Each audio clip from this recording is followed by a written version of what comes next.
What's up, everybody? I'm your host, Jesse, and welcome to the Jess Takes a Village podcast, where we focus on regular people who have used their education, whether it be formal, vocational, or even life experiences, to just move their lives in a positive direction. So, this platform is just solely based on regular people who really go out there and we push the line every day. So, welcome to the village. We have our first guest, my boy Christian. So, welcome to the show. Yes. So, for those who don't know, I've known you for about what, six? Going on 7, 8 Yeah, years? yeah. No, Roughly? for real? Yeah. Because I met you 21. 2016. Yeah. Because I remember we were celebrating our birthdays Yeah. at where Penthouse. were we at? Penthouse. Long Island City. Penthouse Right. 808. That was a good day too. It was phenomenal day. Yeah. Wow. So clearly, we have a great relationship. Absolutely. We go way back, but I also know you have a very, what's the word? You have a very interesting life story.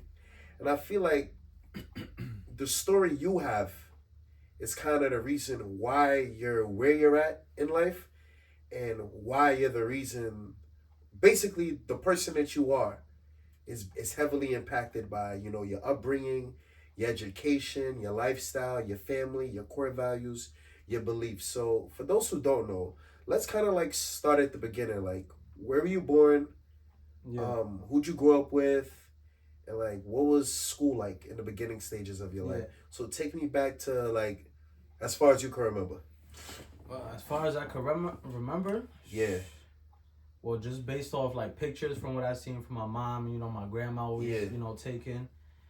I was born in Jersey, Atlantic City to be exact, I New grew Jersey up- in the house. Yeah, that's right. Right. So, from like I said again, from pictures, my pops was there with my mom. Right. Atlantic City was fully based on, my pop's side of the family. Okay. So couple aunts, And where's your dad uncles. from? Well, I know where your dad is from. Yeah, but, absolutely. Like, tell the He's from Puerto Rico. He's Puerto Rican. Okay, and your mom? She's Salvadorian. Okay. So we have that two, island, Caribbean, Central American family. mix. Absolutely. So, I have four. Well, we're a total of 4 siblings in the household. Okay. 2 sisters, one brother. I'm the youngest of 4. Okay. So like, as you've been navigating, like, what was some of your favorite subjects in school growing up? I mean, right off the top, I definitely started with math. Yeah. It's definitely, one that grew challenging over the years, especially, when you start going in higher levels of education. Absolutely. Definitely math was one of my top tiers. Okay. That's At least in the beginning. Yeah. Because, once you get to high school, that math is completely pointless. That trigonometry, Yeah. Trig never paid anybody's bills. For the record, it never did. But, okay, so you're in elementary school. I know that you play a lot of baseball growing up. Mm-hmm. You play a lot of basketball growing up. So in elementary school, you're moving around. So when did you move to New York?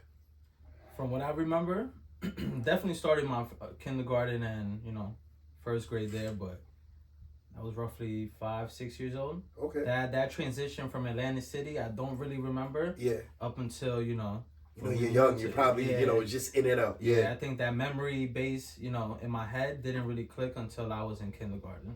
Okay. Yeah. So you're going into middle school now. What's middle school like for you? Do you still like math? You having a good time?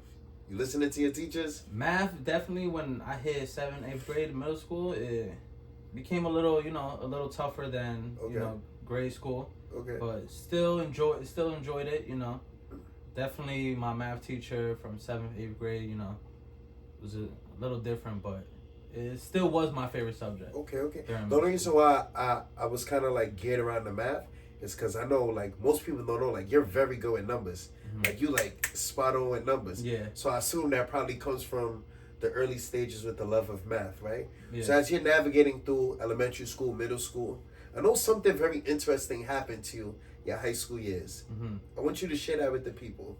What happened in high school? Because I know solely, your environment changed. Absolutely. Very rapidly. It's solely like just on math or just the environment? No, just like the environment. What happened? So I feel like, I don't know, I can't speak for everybody, but I feel, it's similar circumstances. transitioning from middle school into high school. Yeah. So it's a new breed, you know? Absolutely. You're dealing with 4 different grades. You're dealing with, 18-year-olds, pretty much grown-ups at that point, Young adults. Absolutely. Who are working, have side hustles, still focusing on school. But you weren't in New York. Started high school? Yeah. No, I think you did. No, I started my freshman year in high school in New York. Yeah, absolutely. And when did you move? That was after my sophomore year. And what was where tell them where you moved to? Yeah, so after my sophomore year out there in Long Island, Freeport High School, I ended up, having to move to Virginia Beach, Virginia.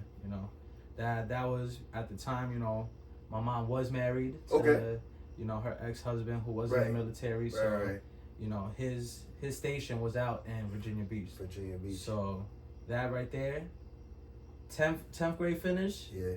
So it was a full blown, you're in New York, you're moving six states down, and that definitely was tough. Culture shock, definitely. Absolutely. There's no corner stores in Virginia. I'm sorry. Nah. There probably are corner stores in Virginia, but nothing like New York. It's nothing like New York. Absolutely.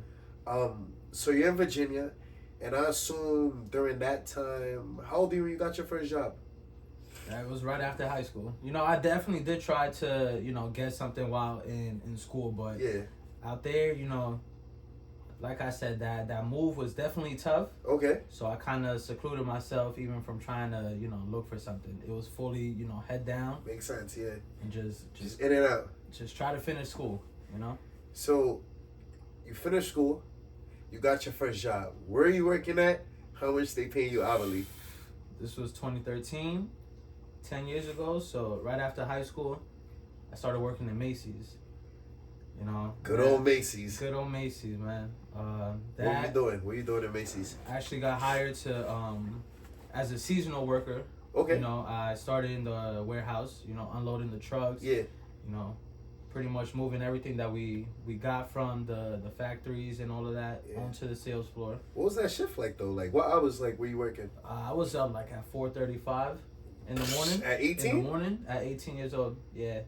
So sheesh. Again, I feel what conversations I had with my families and just outsiders, that's a regular normal thing. I feel like for 9 to 5s. It is. I'm not saying it's a regular thing for people out of high school, but it definitely became my normal. Yeah, because when we say 9 to 5, obviously we don't literally mean 9 to 5. Nah, you got your 9 to 5s, your 8 to 4s, your 7 to 3s, your overnight people. Absolutely. Overnight people deserve like extra blessings in life. Because going to work. Me, I definitely did work overnight with certain jobs, but Macy's was strictly mornings. That overnight is disgusting. Yeah. You get in at 12, let's say 11. Sometimes 10. Sometimes 10. Yeah. Like one of my cousins, she works in hospitality, like the hotel world. Yeah. And she was telling me that she would get in at like 11 and do like 11 to 7. Yeah. And sometimes she was even working double. So after 11 to 7, she napped for a little bit and she back at like 10, to the next shift. Absolutely. Toys R Us, they... congratulations on that. They're back. They're back, but that I used to work overnights. That was 10 to 7. Okay. So you're at Macy's, and what do you call your position? I was just warehouse associate. Warehouse associate. So you're in this. Mind you, not to cut you on, but definitely my pay rate at that time. Yeah. 2013 was $7.75 in Virginia. Virginia. Absolutely. I mean, damn. So you're working. Now, you at this job. Now, at this point, did you ever think to yourself, maybe I should go to college? You ever thought about, like, the college thing? What? Or were you just like, I want to make my own money. I'm a young man. Let me get straight to it. Yeah, but, once I graduated high school, like I said, that transition from New York to Virginia definitely hit me hard, Okay. I feel like my aspirations kind of, like, took a back burner from that big move. Right. I feel like it shouldn't have, because leading into junior year, that's your main year to kind of focus on, 2 years in the future, which is college. That's but a fact. That move definitely, I took a step back, but I did a couple months in community college. Okay. After high school. But like, what was that like? Describe that. Like, was it nice? I mean, you were in Virginia. Yeah. Not saying this ain't their own Absolutely. Virginia community colleges, but it's like you fresh out of high school. Yeah. You try your hand at college. I feel community college. Of course it doesn't have that name of these big universities, but I feel whatever teacher or professor you do have, Right. as long as they're teaching you what they're teaching you, the education is the same. Yeah, I mean, listen, community, university, higher education is still higher education, and I really want like people to like take away from that it's like it doesn't matter what school you go to. The name of the school does not matter. What you take from the school matters. What you learn from the school matters. What you're able to apply after the school or during your tenure in school is what matters. So you're in community college. What's like the pros and cons? What do you like? What don't you like? Yeah, so again after high school, I was working. Yeah. While doing the couple months of the classes I have, but it was fun. You as a young adult, that's your first step. I feel at least to myself. Right. You're an adult. You might still be living at home. You might have your own place, or you might be away at school. But it definitely was a sense of, this isn't high school no more. You're going, you're doing your work, but it's different. If you fail, you fail. That's it. Goodbye. Yeah. I know for me personally, if I could just share, I knew it wasn't high school when my classmates was like in their 40s. Absolutely. Or like. And you see like, that. You still see that. I mean, listen, more kudos, because at any point, you should always want to seek out education. You should always want to learn something. Anything to better yourself. But it's like, that for me at 18 was like, whoa, like, yeah, I'm really an adult. So you're in community college. You take your classes. Why do you stop? I'm a little stuffy. Well, why do you stop? I did a couple months. I actually shout out to my older sister Stephanie. Yeah. She was the one to come with me to, help me apply for whatever, like to register. Absolutely. Right. It definitely was something I wasn't, comfortable with, but absolutely. I did my regular maths, English classes. Why I stopped is a funny story. I did a couple months past, 1-2 months. I go to my math class if I'm not mistaken, and the professor is reading down the roster of names, and my name isn't called. So I stayed in the class. Maybe she just forgot or just glanced over it, and I asked right after the class. I'm like, my name it wasn't on the roster. You didn't call. Right. So I go to my next class. Same thing happens. My name isn't called. Long story short, I go to financial aid. Jesus Christ. Yeah, you gonna leave that one alone. But yeah, guys. So apparently, long story short, they had dropped my name from classes. Apparently, I wasn't getting paid for me to attend those classes. You ever seen those movies where, let's say in a movie, like the action movies, you pick up the phone, you get in contact with a hitman. You don't know the hitman is coming, but then it's like you just come home one day and they just like in your living room. That's financial aid. Yeah. You never know what financial aid is up to, but when they hit you, you feel it. Like you feel everything. Absolutely. And again, my mom never went to college. Right. She never. I don't want to get this wrong, but I know my pops never finished high school. Right.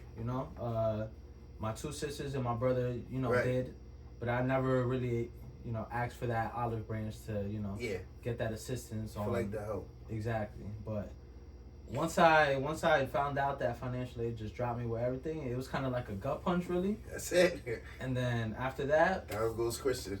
I went down and just started working. That's it. You know what it is, and the scariest thing about it is, imagine if in high school they actually taught you how to apply the financial aid the right way. Yeah. What things to look out for, what programs to apply to. Because imagine if you were taught these things and you applied it, that financial aid, the knowledge that you learned, that could have been a grant for you to get money. It could have been an educational, thing for you to just be able to learn and apply it. and who knows, like, what would have came out of it? Like, imagine if they taught you it and you were able to apply it. Those couple of months could have been 2 years or 4 years. Absolutely. Even 6 years, you know? Because, you know, there are programs, but it's just a lot of people and a lot of young men, women, we don't know. Absolutely. So, like, we fall victim to that level of ignorance, for lack of better terms. Well, you know, this is all memory based from what I, you know, remember back from high school. You know, like I said, your junior year is everybody talks about that's your most important year of high school. You know, you look at colleges, this is where the grades matter the most. But I feel, you know, when you went to those gymnasiums and, you know, different colleges or even the Army is talking to you, not one, you know, person from financial aid is there, if I could remember correctly. They're not. You know, so I feel that definitely is, you know, something that, you know, that could have been, you know, brought up to kids that are 17, 18 years old. Because it's definitely, you know, one little conversation that takes 5-10 minutes or even some paperwork to kind of give you steps on, you know, what to look for and, you know, what to avoid. It definitely...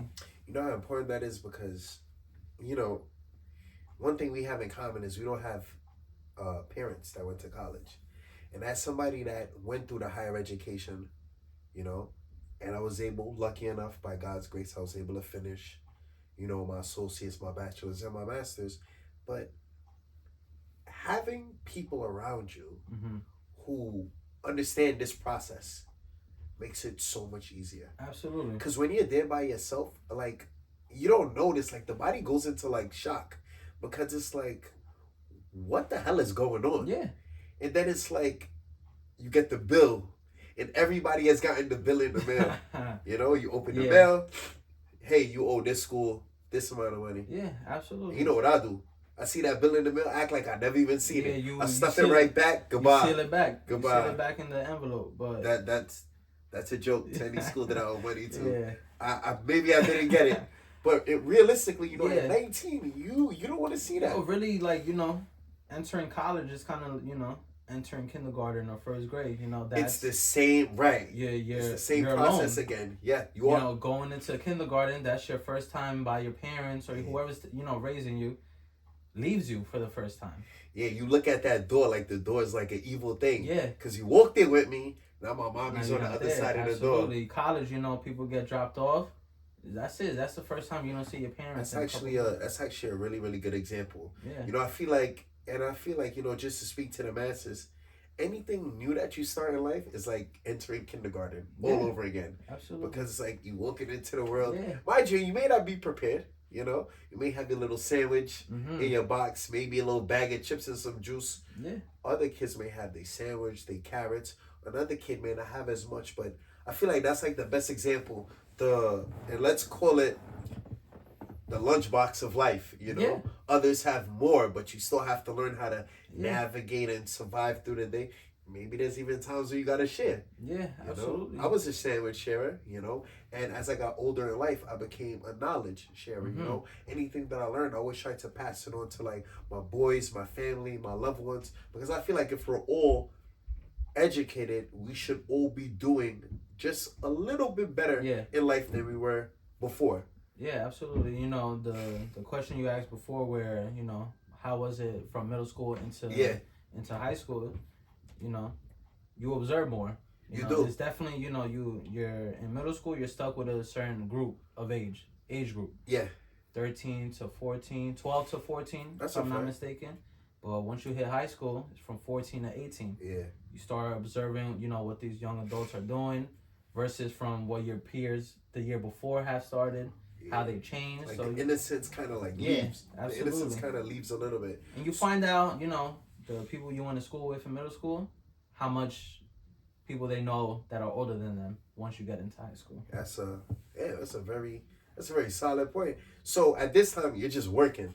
You're trying to, so being that you do have Caribbean/Central American parents, I know there's a bill to pay in the house. Yeah. That's like the universal law of the land. So, you know, the first, I feel like everybody, first bill is your phone bill. Yeah. You know, you get your phone bill, all right, you got to pay that, you know. But when I started working, again, I was under the household of, you know, my ex-father. Yeah. So he had everything under control. Okay. But Bill wise, nah, I really didn't have to worry about nothing after Okay. high school, but I definitely Okay. phone bill was being Yeah, paid the by phone bill myself. is always like Absolutely. number one. Once that phone cut off, that's it. There's Yeah. no connection to the world Nothing. anymore. So at this point in your life, you know, you're working.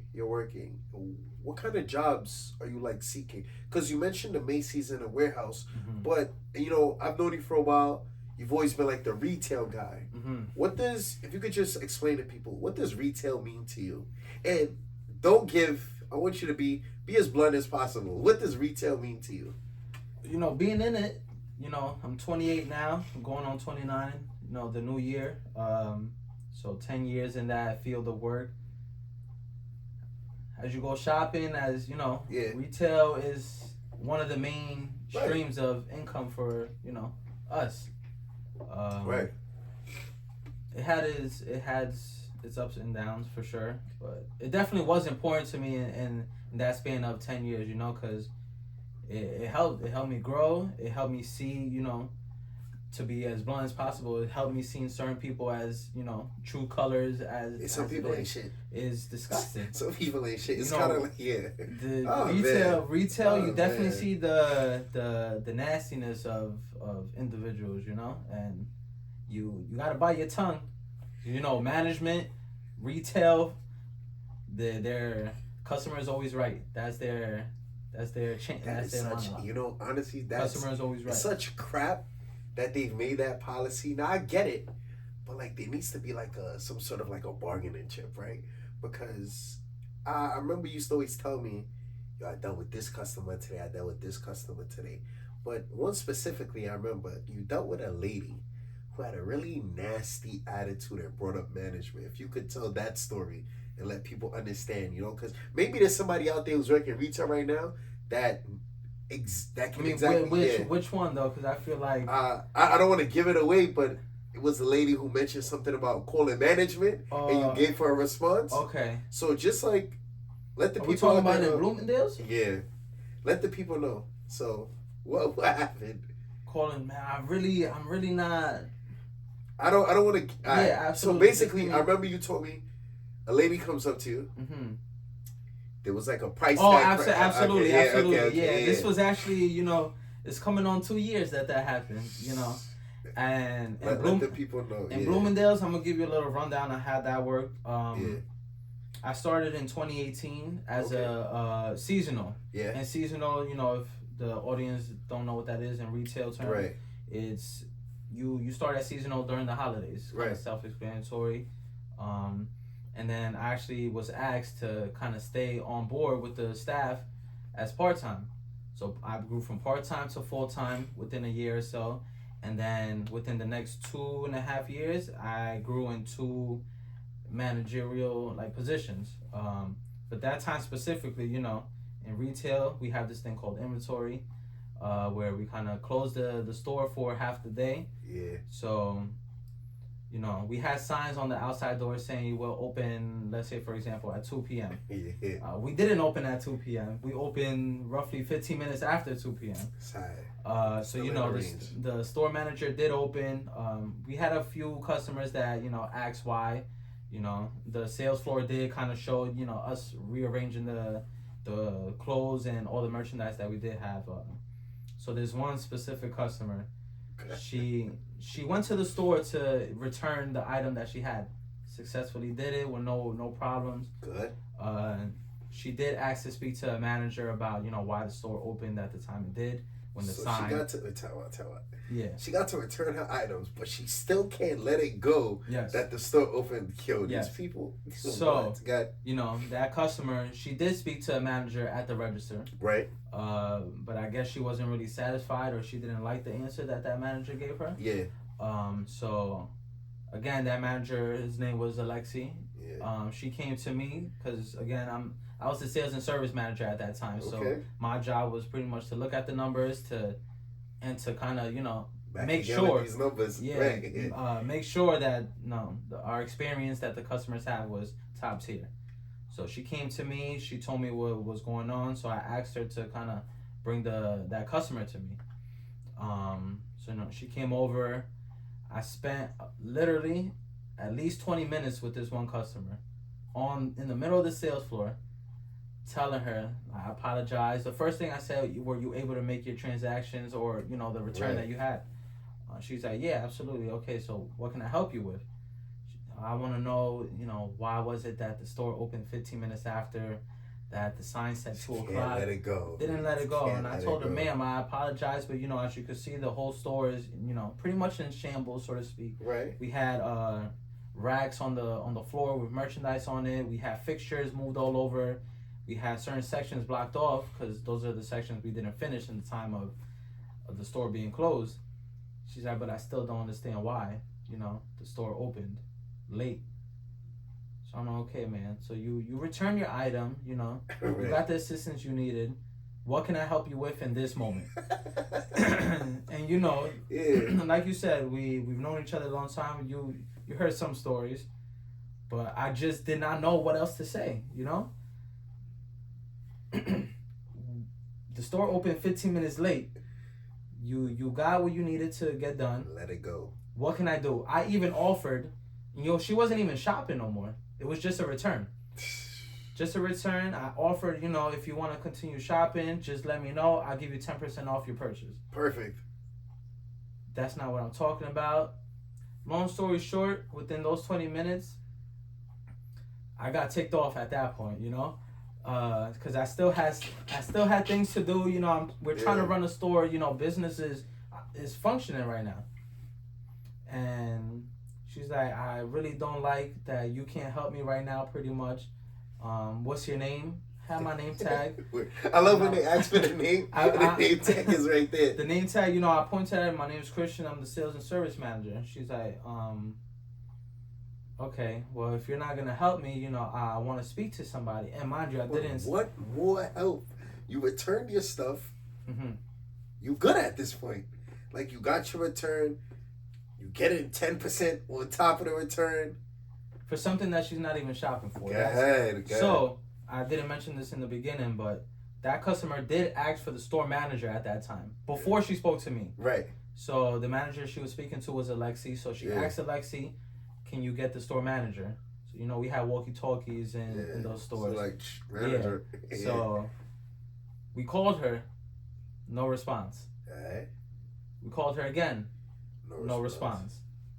Alexi went to the office to go get her. Store manager at the time said she was too busy. Right. If she could find somebody else on the sales. She got a lot going on. Absolutely. In fairness, right. Absolutely. So next man up. Next man up, that myself, sales and service, that's my job. Get to it. Fast forward to the end. She got upset. At that point, her and I are kind of bickering. It's not even a solution to be resolved. Let it go. So she's like, you know what? I'm gonna contact HR because I feel like my presence here, me getting the assistance I need, wasn't being met. So. But you got everything. So last words I told her, as a sales and service manager for 4 years, it's definitely not something I'm proud of, but. Disclaimer: don't do it, sales managers. Don't do it. Whoever's in retail right now, please. I did tell her you could contact HR if you want to. They're not gonna do anything. I did say that again. I want you to tell me in the tone that you told her. So, like, imagine I'm the lady. Yeah, so I'm gonna call. So you're the lady. Yeah. You're walking away, and I'm trying to distance myself already because I feel it's getting a little hostile. Yeah. So I'm like, you know what? Go ahead and call HR because they're not gonna do anything. Just like that. Just like that. Set it firm so she could really understand that what I tried to help her with. Clearly it wasn't enough, and that was that main situation. Did she contact? Yeah, absolutely. She contacted. Did HR do something to you? Yeah, she contacted HR, and once that was, told to my boss at the time, the store manager, I forgot her name. I was brought into the office. Jesus. And she told me, she's like, Christian, she showed me an email. She's like, this customer contacted my boss and, their bosses in HR about this situation. And, at that time, I didn't know that my store manager was asked for. She was asked for, and she disregarded that customer at the time. Like you said, we're doing inventory in a $9 million store. Yeah. Busy. That's the information I didn't have while she was at the time, right? You weren't privy to it. Yeah. Right. So, I told her everything, and she's like, okay, so did you tell her that HR wasn't, going to discipline you in some sort of way? I'm like, yeah, I did say that. I'm not going to lie to it. She's like, okay. And at that time, as she's telling me all of that, she already has a final warning paper written. Jeez. Everything, So she's pretty much just having me, tell her about the whole situation. And she's like, yeah, you're going to have to sign this because that customer did call HR. And if we don't do anything, in response to that, pretty much satisfying I'm trying to see, but where's the big issue? Because we know the issue is, a sales and service manager is speaking to a customer in the manner that he did, that HR isn't going to discipline me, if they contact them. That was the issue. If HR is like your parents. Yeah. If you're in school, there's always that one root kid. Yeah, absolutely. Call my mom. She ain't going to do nothing. And the next thing you know, Yeah, so I told her, respectfully as possible, I won't be signing that, You are allowed to decline. Yeah, absolutely. So, you are. In retail, whether they're going to write you up or put you on a, verbal warning, just make sure you get everything documented. Yes, but not just retail, for all jobs. Yeah. Once they come in it, you are allowed. You're obligated. You're obligated to get that paperwork or You're whatever. You're obligated to get that paper, but you do not have to sign. No. Do not sign. So, she told me, she let me know that I was supposed to sign. I told her I'm not gonna sign it because I'm not. She ain't like that. No, one bit. absolutely not. And I told her that I'm gonna contact somebody that could assist me in the situation, because I try to do everything within my power since you weren't available to help this customer. And again, like I said, that's one thing I do regret, but I'm not gonna say I'm sorry because I feel like I've done, or I tried to do everything I could. So I did ask for a copy of that final warning. And again, if in any job, if you get a final warning, anything that happens between that time frame, you are gonna get let go. Terminated. Yeah. My apologies. Nah, it's just weird because the word terminated, to this day, it just sounds crazy. Yeah.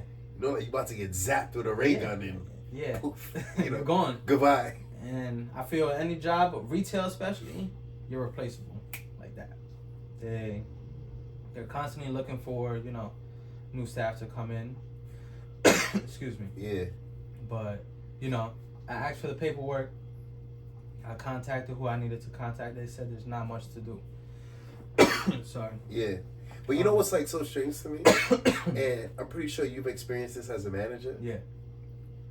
When you're on your day off and you get an email or phone call, I'm like the worst. On Saturday, Sunday, even after work, do not send an email. Do not call me. I won't be answering. Yeah. So, it actually did happen to me once, but to finish the first story, I wasn't being able to, nobody could help me. Right. So right after that situation, I knew. Right after that customer left the store, I went to the receiving manager that I was cool with for 4 years. Right. First thing out my mouth to her, shout out to Jenny. I love you, Jenny.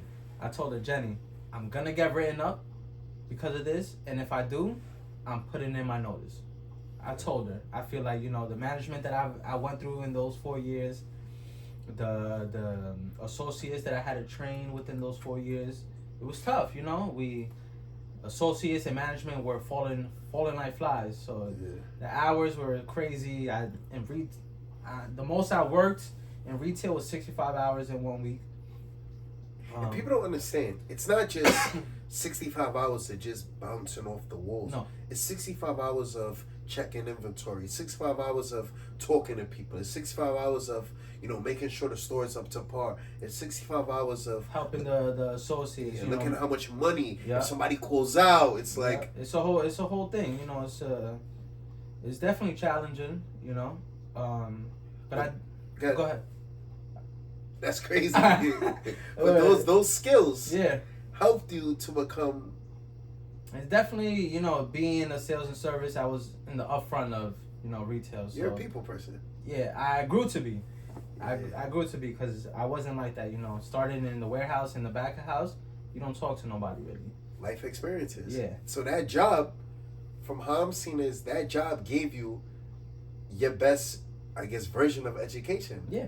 You know, you learn how to deal with people. You learn how to talk to people. A lot of things in life you have to learn on the fly. Yeah. I don't think college can ever teach you to sit there and deal with people. I don't think, you know, college, unless I feel like you're taking a course of it.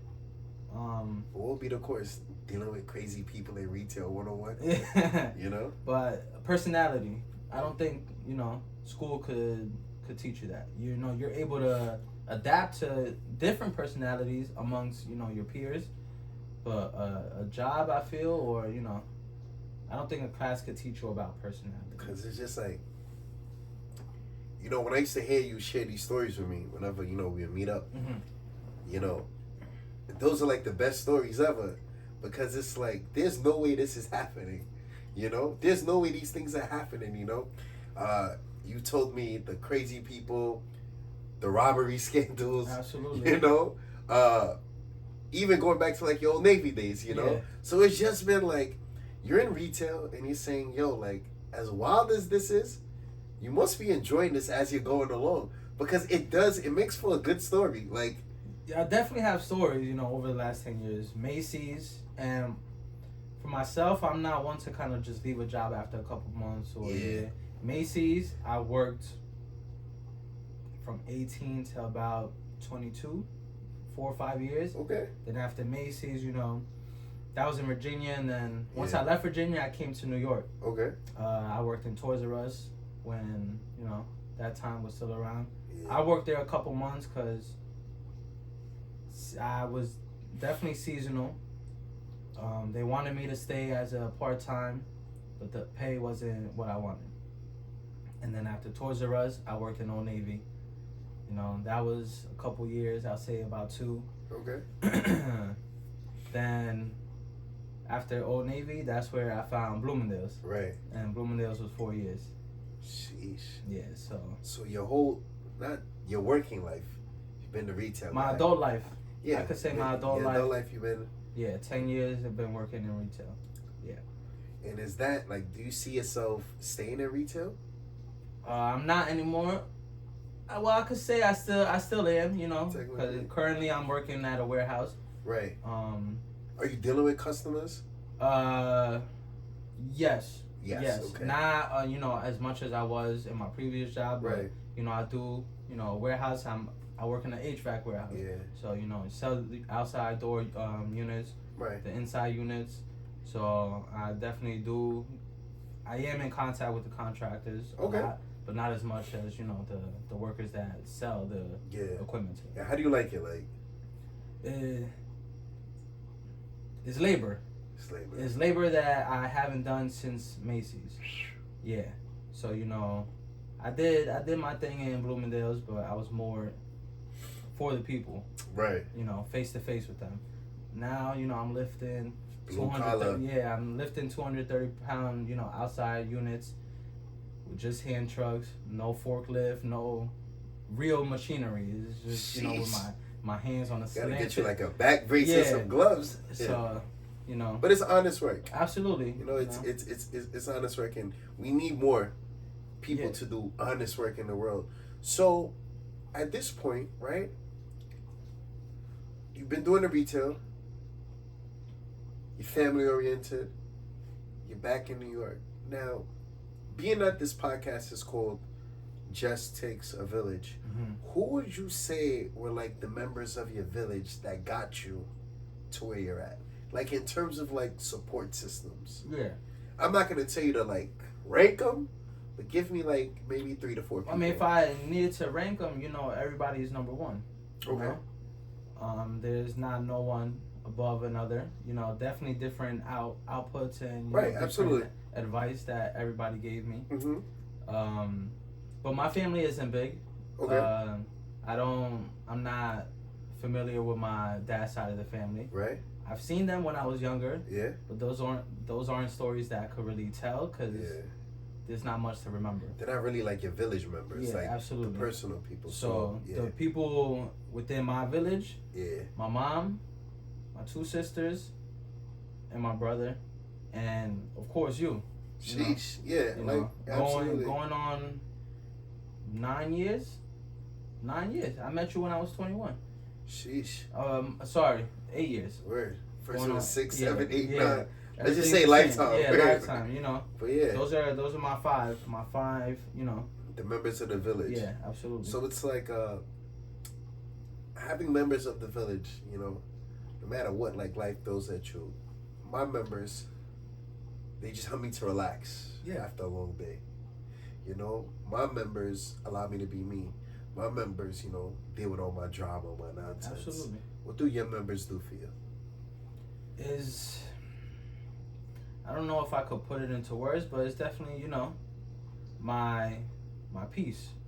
You know, Good way to put it. sometimes, you know, I even tell you or my siblings or my mother, like, you know, Yeah. I don't want to overburden nobody with the same situation or same scenario, you know, day in and day out. Right. You know, I personally don't like it because I feel like I'm complaining and I'm not doing nothing about it. But it's definitely, you know, my main way to kind of like move on from something. But they're definitely my peace because without y'all, I don't know. I feel like, you know, Yeah. where I am right now, sitting, you know, in this place right now where you talking about it, Yeah. I wouldn't know. You know, it's such a, to me it's a strange phenomenon, right? Because it's like different people in your life will hold, you know, different roles. But the roles that they hold also allow you to develop Yeah. the right way. And it's like you're at a job, you're in an HVAC warehouse. Mm-hmm. Your brother, ironically, Yeah. is an HVAC worker, you know? Absolutely. You know, your mom is in retail. Yep. Your oldest sister is a community service worker in terms of the way she has to help people every day. We won't disclose her job, but Yeah. we both know what she does. Mm-hmm. Your sister is actually working in a place where she's always meeting people, dealing with people. She's doing admin work, if I believe. So it's like your retail, your mom's retail, your brother's blue collar laborer, Yeah. dealing with people. Your sister's the same thing. So it's like it's so What they- funny that what they- everybody yeah, absolutely. What they is a 360. You know, everything they deal with, they could relate yeah, because they're not working, you know, just on a one-on-one basis or remote. or remote. Absolutely. Yeah. So There's nothing wrong with remote. no, people, no, but you know, stay within the comforts of your yeah. house in your pajamas. Yeah, watching TV while While you we work, get right? dressed Yeah. and gotta leave It's only a joke, man. and deal with traffic. Yeah, but nah, you know, like you said, my brother meets people. Yeah. Meets, you know, these clients. My sister deals with people on the phone. You know, my other sister deals with, you know, People in real absolutely. life, right? My mom deals. She's been doing retail for God knows how long. You know, Right. so the stories they have, Right. they could relate, and I feel that's what helps me. You know, it doesn't burden them. That I feel my situations that happen, you know, throughout my tenure of retail, the last couple years, they understand. They understand it. Good point. So my next question to you is, at this point in your career, how would you take it to the next level? You gotta want it. You know, that's as simple as it gets. You know, we've had conversations before. You know, I think to myself a lot. You become complacent. You know, it's tough. You know, we look at social media or even, you know, things right in front of our faces. I wouldn't say a lot of things are easier for a lot of, you know, people, individuals now, but it is because of the access of certain stuff that we do have. Absolutely. So I feel, you know, the ones that didn't have that exposure, I wouldn't say they're intimidated or scared by it, but it's definitely we need to get out of that mindset, that kind of dark cloud of, all right, if it's out there, let's go get it. You know? Yeah, that complacent. I remember what album Drake had the line, most people in my position get complacent when I come places. It's so strange because it's like you could be so successful and your success is not determined on how much money you make or your new positions. Your success could just be, growing within yourself. And a lot of people, they grow to the point where they get comfy because now it's easy. Yep. There's no challenge. So because there's no challenge, they're just like, oh, I'm good. Yeah. Listen, there's nothing wrong with being comfy in life. Yeah. But in terms of going to the next level, breaking out of that complacency, if that is a word, breaking out of that complacency really is it opens more doors for you. You see the difference. Yeah, so you saying that you just have to want it. If I could ask you, what do you want out of not just your job, but out of life right now? If you could just name a couple things, like what do you want? I want stability. Okay. I feel peace of mind comes as the days go by. Yes, absolutely. I want to see my family succeed. Absolutely. And I just want to be okay. That's literally what I want. I'm not real big on I'm not saying I don't want big for myself because I feel everybody wants that next stage of pulling into your driveway, coming home after a long day, and just seeing a family if you do have one. Yeah. If that's still a thing, I feel that's some people, your partner, that's a whole different episode for that. But yeah. But those are the main things. I want to see my family do okay. I want to see them succeed. Peace of mind, and I just want to be okay. Just wanted to be okay. Yeah. So, how I like to look at it is, from your journey, from when you could remember, you being a kid, all the way up to adulthood. What's one thing that you can honestly say that you're proud of, that you did for yourself? Proud of that I did for myself? Yeah. Is it for myself or no, what I've done? Directly for yourself. What's one thing you did for yourself and you just like, damn, yo, I really did my thing? It's kind of, to be honest, I don't even know if I could answer that. I'm not saying it's tough, but I don't know if it's wrong to say that I really don't, think like that. I mean, the only reason why I ask is because I personally know the things that you've accomplished. Yeah. I personally seen you literally take water and make it into wine. Mm-hmm. I've literally seen you, step out your comfort zone, basically just getting the job done. Mm-hmm. So the only reason why I ask is because sometimes as we're working, as we're pushing ourselves and we want it, we forget to stop and clap for ourselves along the way. Yeah.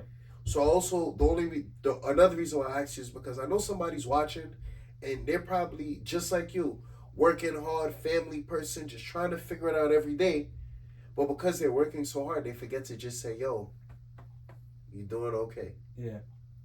So I ask because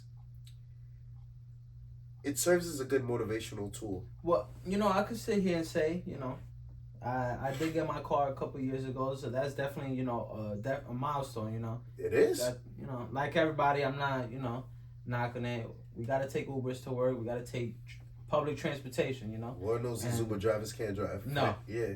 It's not cheap. It's not. So I did have to do that a lot. I had to kind of wait in the cold, in the heat. Like everybody that does take public transportation. Right there with you. Yeah. So, once I was able to sit down and go to that dealership and get my car. Yeah. Like I cried on the way home. It might be, why not? A little. Why not?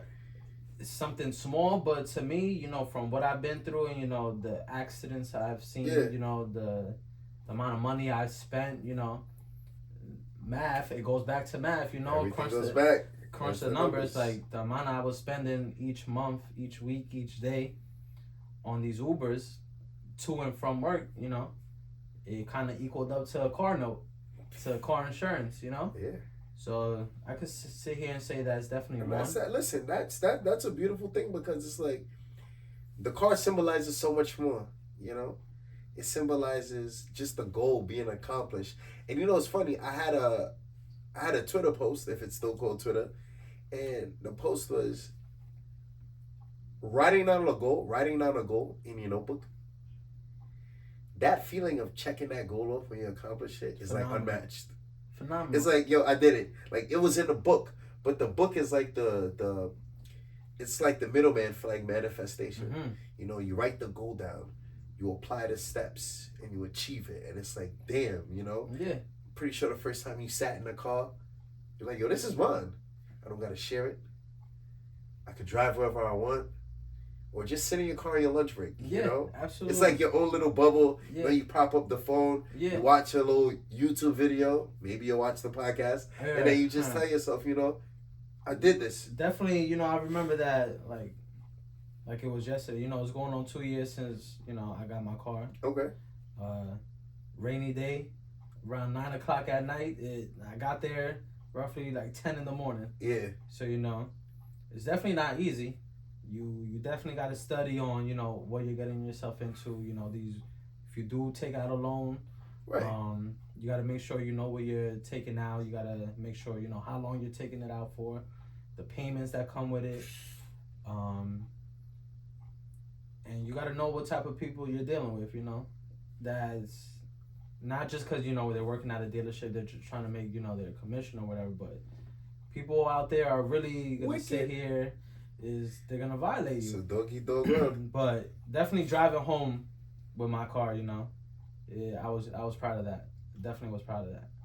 I showcased it, you know, the whole week to whoever was close to me. Yeah, you know? Absolutely. You know, it's a personal thing. It's like, yo, I did it. We out. You know, but I look at it as no matter if it's the car, the job, helping family, you set these goals. You crush the goals. Yeah. Then you move on to the next one. And that's kind of like the essence of this show. And when I envisioned myself, you know, starting the show, I told myself, there's nothing for us. There's nothing for us regular people. There are podcasts on celebrities, rappers, gossip, sports, old school Italian mafia members, old sports players. There's even the podcast where, you know, you got the men who talk down to women. Absolutely. You got the women who talk down to men. And I said, you know, I want to start a platform for us regulars. The people who keep the world in motion. The 9-to-5ers. Something to just say, hey, it's okay that we're working, you know? It's okay that we're pushing the envelope forward. It's okay that we're getting up and we're trying our best and we're working the 40 hours and we're just trying to figure it out. It's okay, but I also want everyone to tell their story. And that's why I started this platform, so people could just express and just share, you know? Because listen, there are more of us than there are affluent people in the world. There are more people trying to figure it out on a daily basis. You know how many people stopped going to school because they didn't have the knowledge? Yeah. Because financial aid and Bursaw, they came, you know? Those guys are undefeated. Yeah. But it's like, I appreciate you for coming on. Yeah, absolutely. I appreciate you for, you know, telling the people your story. And, you know, hopefully, you know, we'll see you again. Yeah, you know, I appreciate being the, you know, first one on this. That's it. You know, the long nights that, you know, we've had about this, you know, coming into fruition. Or exactly. The long nights, you know, you going to school, me not even, you know, sometimes knowing what you're learning, but, you know, trying to help as much as possible. Absolutely. So like 1, 2 o'clock in the morning is definitely, you know, a milestone that you set for yourself that I know you wanted. Absolutely. Definitely setbacks that, you know, I feel like middle name is Setback. Yeah.